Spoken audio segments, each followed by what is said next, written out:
Welcome to the Wize Podcast. Joining me here in the studio in London is Sarah Jones to talk about leadership today. Thanks, Aysha. Lovely to be here. Leadership is undergoing a massive evolution, almost a revolution, where we're going from kind of hierarchical leadership to a lot more of a collaborative leadership.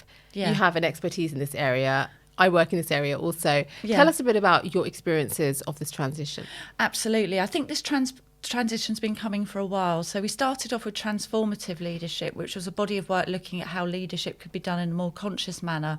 And then I think what's happened because of the pandemic, people have had to shift. So it's accelerated a trend that was already happening and some companies were grasping hold of. And exactly as you say, away from that sort of patriarchal, hierarchical approach to a more collaborative approach, because when I was working with leaders during the pandemic, they would often say, this is like working in fog. We don't know how to go about this. So many times during the pandemic, they were working without data, without information, therefore relying on collaboration. And I think that remote environment does lead to collaboration. And certainly in organisations where they have many different functions, many different projects, you have to be able to collaborate to be agile and succeed. Mm-hmm. And also, obviously, since COVID, so many people are working from home, and that is forcing companies to be more collaborative because there isn't any other way to really operate. 100%. So 50% of companies and employees are now adopting this approach. And I think what leaders are starting to realise, and good organisations, is that we are human beings, not doings. Because during the pandemic, leaders had to become more self-aware, emotionally aware to support their teams. They saw other aspects of their teams and colleagues' lives that you wouldn't usually see. So I think what we're recognising is that actually people do have complexities outside of the working day, and they need that flexibility, and people are demanding it. So there's no real going back. When you say they've had this insight into their workforce that they didn't have before, which has emerged post-pandemic, tell us a bit about what kind of insights CEOs and bosses and managers have gained and garnered from their employees. Well, during the pandemic, actually just at the time of the pandemic, I worked with quite a number of CEOs who were looking at, well, how do I present myself? What's my leadership brand during this time? And I was working with them to help them develop the art of listening, the art of empathy, which have always been good leadership skills. Leaders do not need to know all the answers to all the questions. Very often they have to listen and see the person in front of them rather than a group of people who are churning out PowerPoints, doing loads and loads of different things, but really see the individual. And that's a much more authentic, conscious way of leading that's really important and here to stay. And I was just speaking to the team at Wize, the young Generation Z team here at Wize, and they were very much for collaborative leadership and saying that we're just, we can go freelance. We've got lots of opportunities open to us. If we don't feel that our well-being is being taken care of, we're not going to stick it out. We're not going to work in toxic working cultures. This seems to be the mindset also of the younger generations, which is forcing leaders and CEOs to have to make a transition too. I think that's absolutely correct. And I talk to a lot of companies and I run workshops with companies who are looking at programs such as reverse mentoring. So where specifically employees give feedback to their boss in much more of an open way, an open forum, and the leaders that are ready to do that listen. And I think with the younger generations, exactly as you say, they're not prepared to just put up with a toxic culture. And they want agency over the direction of the company. They want to have a voice and they want to know, well, actually, I'm working for you, but what are you doing for me? Do you care about the things that I really care about, not the things you tell me to care about? And there are options. Sometimes I feel I was born in the wrong decade because that was my attitude back then as well. As in, hang on a minute, is this working for me? When you were working in the corporate world. Exactly. And did you voice your opinions in that way? Yeah, lucky or unlucky, I'm a very resilient, tenacious person. So I was always able to have those conversations. And sometimes it is about having those brave conversations. And I think the younger generations have that attitude. I mean, can you imagine walking around today with an old Nokia phone that didn't take photographs, that couldn't take video? It would be, what's this? Why have I got this? And it's similar to the workplace. It's evolving and shifting. And as I mentioned, the pandemic has just accelerated some of those moves. Mm-hmm.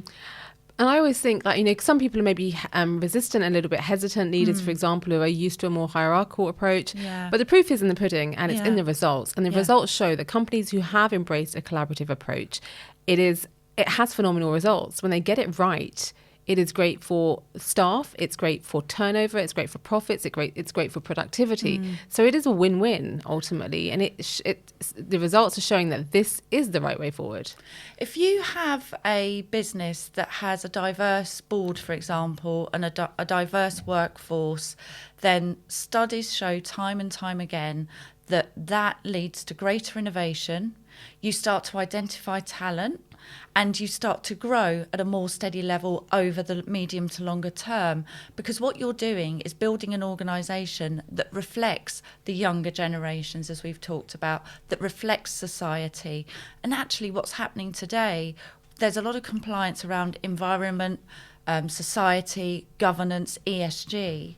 And many investors are looking at companies and asking, well, how are you leading your company? How are you managing your company? How are you managing your impact? And a lot of pension funds are only investing in companies that have a good ESG framework, because consumers are saying, hang on a minute, the environment's important to me, society is important to me, I want to know exactly where my pension funds are going. So it all argues for the case of authentic, conscious leadership and what's sometimes called conscious capitalism. And you work specifically with leaders in authentic and conscious leadership. Tell us your approach, and when you are working with leaders, how do you go about it? How do you help them make this transition? Yeah. So what we do to start with is I have a diagnostic tool rather. I have a number of tests that I can help diagnose, if you like, their leadership style. And it shows me, number one, what's right with you, because I like to build people up as well. That's part of my role, is to help you to understand how to play from your strengths, and then where we might need to build you up in certain areas. So, for example, we look at the vision of the organisation, the alignment and the execution of the strategy. And typically, what I'm seeing is that leaders today are still very good at executing on a strategy, but that vision, that alignment that calls for continuous feedback, listening, asking questions, stepping back a bit, servant leadership are some of the areas where people need to develop. So we pinpoint those various attributes, we start working on them, and then we do role play. We might bring in one of their team to sort of have a dummy run on, well, how did this transaction or interaction feel to you? What would you like to do, see your leader do differently? So we use a number of different techniques, but you know, I think it's amazing that leaders, you know, are picking up the phone and saying, Sarah, I know I've got the right intentions, but things have changed and I don't know how to lead in the way that I used to lead. So yeah, that's admirable. And how long do you see it? How long does it generally take when you're working with a leader to see that transition from their previous style of leadership into one that is more collaborative and is more servant leadership? Yeah. Well, I think if somebody picks up the phone and asks for help and has an awareness that something needs to change, they're halfway there. Exactly. If you've picked up the phone and committed, you're halfway there. So you're a very self-aware person. In the first instance. So what tends to happen is we have a flight path or a runway for 3 months, and it's quite intense, and it requires them to go off and do exercises and other things. But usually, honestly, within the first few sessions, I see people literally transform their posture. They look 10 years younger sometimes, all the stress and the worry has gone. And because they've taken that decision to invest and grow, that automatically creates a confidence that you're moving forward. So 3 months intensively, and then we do some ongoing monitoring to see how you're going. Because I can imagine it is good and nourishing for the soul of a leader as well, you know, when they are going into a more collaborative style, they are going into something which is better for them, better for others. It is more holistic. It is more healthy. Exactly. And I think one of the tenets of conscious leadership is understanding stress, burnout, noticing it in your teams, because burnout can be very insidious, like a candle burning down on a wick, and noticing it within yourself. So it does relieve stress, and it relieves that burden of, oh my goodness, I need to know all the answers. It's all on me. So it does relieve that stress. So if leaders can let go of their ego and be willing to listen. But if you're going to listen and take feedback and ask for innovative ideas, you have to go back to people and say, well, look, we're going to take this forward. We're not going to take this forward, and agree it together. So it is so much healthier. And also for the business, because you're not just stuck in your own echo chamber. You're taking a broad church of ideas from different populations, different cultures that, guess what, actually reflect society. I guess it's also more humbling for leaders, right? Because often people go into senior positions in leadership because there is a desire for power. This is saying, okay, no, it's not all about power. Power is for the people here. It is actually very humbling. It is. It can be. And some companies still operate in that way. But what I found when I was looking at some data is that only 10% of people are natural born leaders, according to studies. So the rest of us are sort of learning, making it up as we go along. And then that traditional sort of style of directive instructional leadership, as in, I'm going to tell you what to do and you're going to do it. Again, studies show that's only about 12% of leaders naturally have that style. So that means the rest of the leadership population has decided that 12% is right, and we're going to adapt that style and try and mimic it. So it's much healthier to be able to let that go, and it's much healthier to identify your strengths, your attributes, and play to those. Because when you do that, you're more successful and you're happier.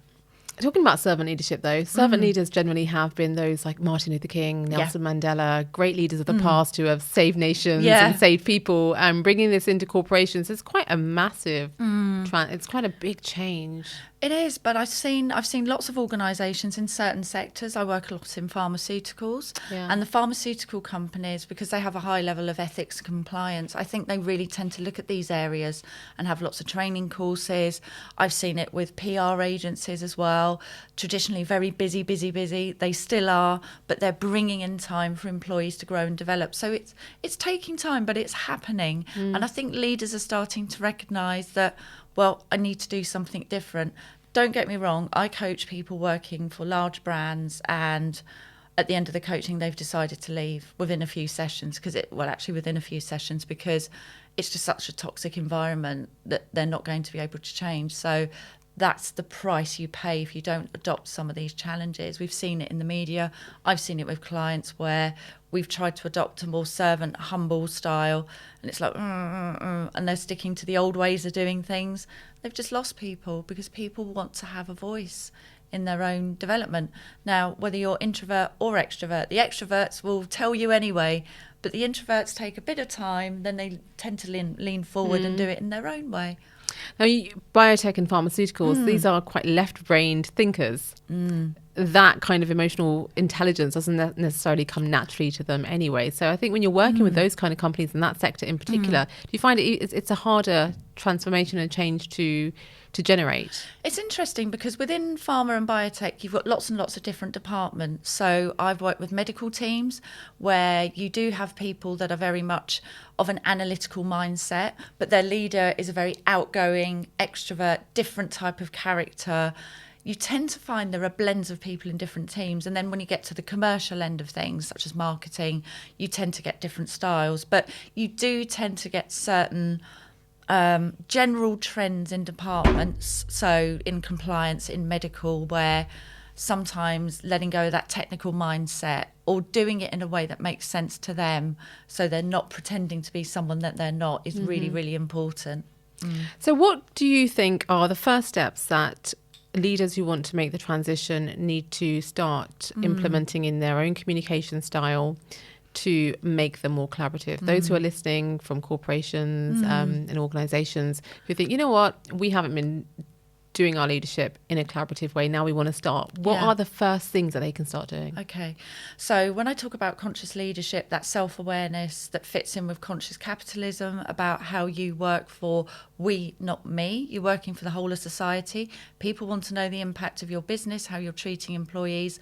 I get the people that I work with to draw a line on a piece of paper, and then throughout the day for the next few weeks, it's almost like a heartbeat. where are you above the line? So above the line means you've got an open mindset, a flexible mindset. You're feeling okay, you're dealing with challenges and learning with them. If you're below the line, that's a very closed, I'm not willing to listen mindset, or I'm really stressed. So we almost take their leadership heartbeat for a few weeks. And then what I would encourage people to do is try that exercise and then see how much you're being triggered, how stressed and burnt out are you, because you can try and make changes, but if you need to adapt first and release some of these pressures, then that needs to come first. Listening, it sounds so simple. And I think Bruce Lee said the one that listens the most has the most power in the room. It sounds really, really simple, but people don't do it. They interrupt, they don't listen, they don't ask questions. Listen, and consciously listen. Not listening just to get information, but that you're actually interested and invested in what the person's hearing, so you can ask the right questions. Because a number of times I've seen this, and a new innovation has emerged from that company, from somebody where they might not have expected it to. So, and spend time with your team. As a leader, it's a real mindset around, to be frank, if you don't want to be involved in helping people grow and develop, if you don't want to lead people, guess what? Don't become a leader. Because most of your time should be spent, at least half of your time, with your team, with your people, growing them, developing them, checking out on them. And with leaders who are, and companies that are undergoing this transition, for some it can be a bit of a struggle, and they are struggling with regards to getting the balance right, because you can go the other way and it can be too collaborative, and then you can lose a sense of direction. And it doesn't necessarily work. And some companies are experiencing this. Amazon recently have had to change their approach slightly towards their employees with regards to a recent incident where they emailed them about coming back to work from working from home. And that kind of more collaborative approach didn't necessarily work. And they had to go back to a more hierarchical approach in their style. So I think also for companies, it is a bit of trial and error and experimenting before you get the balance. Yeah, and permission to fail. That's a big thing in organisations now. And failure is only failure if you don't learn from it. And sometimes you might have to make the mistake a couple of times before the penny drops. And it's like, oh, hang on, we need to do something different. But it's interesting with Amazon. It's like, well, how much collaboration was there to start with about actually engaging with the teams and saying, well, what works for you? How can we make it work? How can we have the right tools to collaborate together? How do we make sure that people are onboarded? And this is a pet subject of mine, off-boarded properly when they leave, so that it's a good employee experience all the way through. But you do have to have the right policies and procedures in place, but you can discuss those with your team. So I have worked with leaders who have a super empathetic style, and empathy is great, emotional awareness is great, emotional intelligence, but sometimes hanging on to perhaps staff a bit too longer than they should, or not dealing with conflict. And sometimes I think with words like conscious leadership, authentic leadership, that also means dealing with change and dealing with conflict, not avoiding it. You still have to deal with those things, but it's about how you go about it. It's about the way you deal with it, 100%. To have a more humane approach and a win-win mentality rather than, I win, you lose. Rather than ruling with fair. How do you see things moving forward? I mean, this evolution is happening at the moment. This style of collaborative leadership is continuing. How do you see things going from your work? I think it's set to continue. And I sort of laugh to my friends because I've got young nieces and nephews. They're all about 16 and 17. And I say to my friends, one day I think they're going to laugh and say, I can't believe Auntie Sarah used to spend 2 hours on the M25 every morning. That was crazy. Sometimes we sort of look at what our parents did and think, wow, how did they do that? And I hope the girls especially are going to say, well, I can't believe women were never paid the same as men. I think that would be wonderful for me to hear that. I think this is set to continue unless there's another seismic change in the world, because I think people do have choices. Younger people are thinking about, well, hang on a minute, I'm not happy here. I'm going to move. I might set up my own business. And in fact, I might have my own career and a side hustle and a side gig that's going to become, I hear people talking about second careers, on-call careers all the time. So I think that more flexible way of working is set to continue. And I think leaders, that's just going to be the way it is. I'm sure it's just not going to be a debate. And it's, unless there's something that completely changes the world, then it's become more and more important to younger generations and expected. I mean, I was working in a remote fashion, in a hybrid fashion, way before the pandemic when I was employed. But that was out of necessity because I was getting up at 4 a.m. to get on the Eurostar to go to Brussels. So I think it's going to be expected now, and reflecting society, continue to reflect society. And the role of the company has changed. It's no longer somewhere I go to work, I clock in and clock out. It's about how good a corporate citizen are you. And where did your passion for this emerge from? I think when I was younger, you know, my parents struggled quite a bit. So I think I've always had that resilience and tenacity to work through challenges. You know, things, you know, I grew up in the 70s and money was quite tight then. So I saw them working really, really hard, which led to my career. And I think their stoicism and resilience rubbed off on me. And I've always been a very solutions focused person. It's like, what's my vision in life? Okay, I want to be happy, I want to help people, and if I can't be that or do that, then let me adapt and see how I can. So I think it's just naturally built into me, that resilience and tenacity. And I think if I reflect on my role in corporate affairs, government affairs, all that kind of work, very often I'd be, and you've probably found this in the work that you do, in that area, you're the one person in the room telling the CEO or the MD why they shouldn't do something, whereas everybody else is saying, oh yeah, it's a really good idea. And you're the one with the objective lens to say, we shouldn't do this. There's another way, because externally, this is how it's going to be perceived. So I think that ability to challenge, to ask why, to be solutions focused as well, and to advise people, I can see how that's come from my corporate affairs career into coaching, but it's just super rewarding. And Sarah, any final words of wisdom that you would like to share with those who are listening? Yeah, I would say to people, just don't struggle, because I work with people who pick up the phone, want to have coaching, and then they sort of say, well, I haven't got the time, I haven't got, you know, the ability to do it at the moment, and then they're in the same place a year later in a worse position. So if you are feeling burnt out, stressed, or you've got a question and you think, listen to your intuition, just reflect, stop what you're doing, just sit, put your hand on your stomach, just whatever you need to do, reflect, listen to yourself, because you've got the answers. It's just they've been buried and buried and buried in all this busyness we're in, and do something about it. The collaboration, it seems, is the future for businesses, 100%. Corporations and organisations. Yeah, that's where the innovation's coming from. You know, how did we ever think that a few people in the room would know everything about a business? Because 99% of a business's problems are actually not understood by the leadership team. Yeah, it's by those who are working on the ground. Yeah, they have the answers. And that's not a criticism of the leadership team. You know, the leaders are trying to work with investors and analysts and grow the business and shape the direction, but all of those issues of we need to fix this, this and this are in other parts of the organisation. Sarah, thank you so much for joining me on the Wize Podcast. Thank you.